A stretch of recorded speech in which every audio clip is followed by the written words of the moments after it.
7h11 sur Sud Radio et notre lève-tôt du matin est Boucher dans les Landes. Il a décidé de travailler de façon itinérante en allant directement à la rencontre de ses clients, partager ses produits dans les villages qui n'ont pas leur propre boucherie. Frédéric Lormand, bonjour.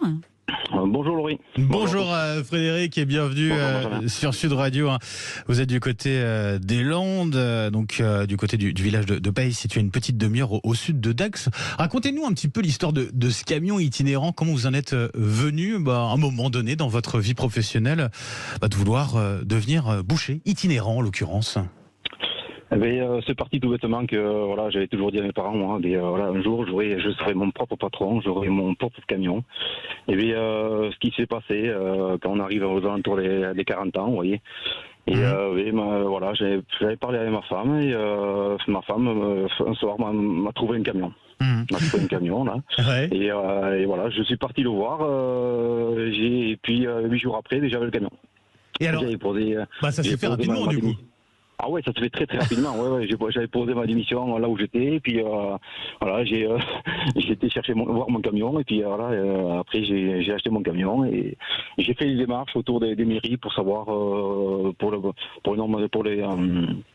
les habitants et compagnie. Et puis toutes les mairies à qui j'ai été voir ont accepté. Et puis voilà. Et c'est parti. Oui, j'imagine que pour aménager aussi un camion comme ça demande pas mal de temps, d'investissement. Comment ça se passe? Comment vous êtes organisé à ce niveau-là? Alors le camion que j'avais acheté, le premier que j'avais acheté, il était déjà tout aménagé. J'avais des balances, j'avais tout dedans. Et après, il a fallu que j'aille voir les fournisseurs que je connaissais depuis très très longtemps. Puisque moi ça fait 33 ans que je suis dedans, ça fait que les fournisseurs j'en connais. Parce que vous avez toujours été boucher en fait, Frédéric. Ouais. C'est mon métier. Depuis l'âge de 15 ans, je suis parti dedans à 15 ans et puis je suis toujours dedans. Voilà. Et c'est pas une vocation familiale, enfin c'est pas une profession qui est exercée. Non, pas du tout. Non, du tout. J'ai mon grand frère qui est maçon, ma sœur elle est serveuse de métier, mon autre frère il est cuisinier de métier, et puis voilà, je suis boucher. Mon père a travaillé dans une usine et ma maman était femme de ménage. Alors ça n'a rien à voir avec le côté familial. C'était une décision que j'ai prise tout seul parce que je trouvais que c'était un beau métier. Et puis voilà.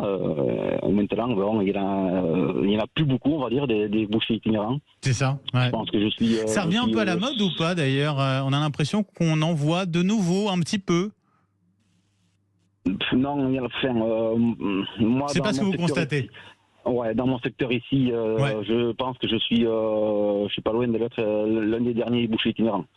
Ah oui, effectivement. Voilà. Après, il y a les jeunes qui se mettent qui vont travailler dans les grandes surfaces, d'accord.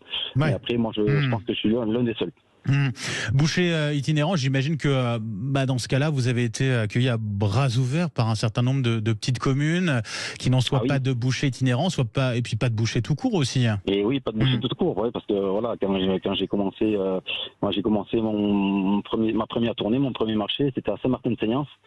Et là, il y a un Super U là qui était avant, c'était un Super U. C'était mon premier marché, voilà. Je connaissais pas encore le fonctionnement du marché et de fil en aiguille, mais voilà, ça fait. Et là, j'arrive sur ma 10e année, vous voyez. Et j'ai presque toutes les semaines, pas loin, des nouveaux clients qui entendent parler de moi, qui ont déjà goûté parce qu'ils ont été chez des gens qui ont pris ma viande et qui maintenant mais c'est bon, tu as pris où ta viande? Ouais, mais c'est que du bouche à oreille. C'est que du bouche à oreille. Bah oui. Qu'est-ce qui se vend le plus en ce moment? C'est l'été, plutôt les grillades. C'est les grillades, côte de bœuf, là, les chipots, merguez, ventre sèche, ça c'est ce que je me fabrique moi là. Ouais. De la chistora, ça je me fabrique tout ça. Voilà, c'est ce qui se vend le plus en ce moment. Et ce qui fait le plaisir aussi pendant la période estivale, forcément. Exactement. Bah oui. Frédéric, on peut vous retrouver où, du coup, pour les auditeurs qui sont dans le coin? Alors, le mardi matin, je suis à Saubrigue devant la salle la Mamizelle sur la place. Le mercredi matin, je suis devant l'épicerie Le Vival à Saint-Jean-de-Marsac. Le jeudi matin, je suis au petit marché de Saubus devant l'épicerie Place Fraîcheur. Le vendredi matin, je suis au marché de Tos, un très gros marché. et le samedi matin au marché de Saint-Martin-de-Signas. Voilà. Et ben voilà, comme ça nos auditeurs de Sud Radio savent tout. Merci beaucoup Frédéric Lormand, donc boucher itinérant dans les Landes. Je vous souhaite une très belle journée, puis bon courage pour cette période estivale. Merci à vous. Merci bien, au revoir.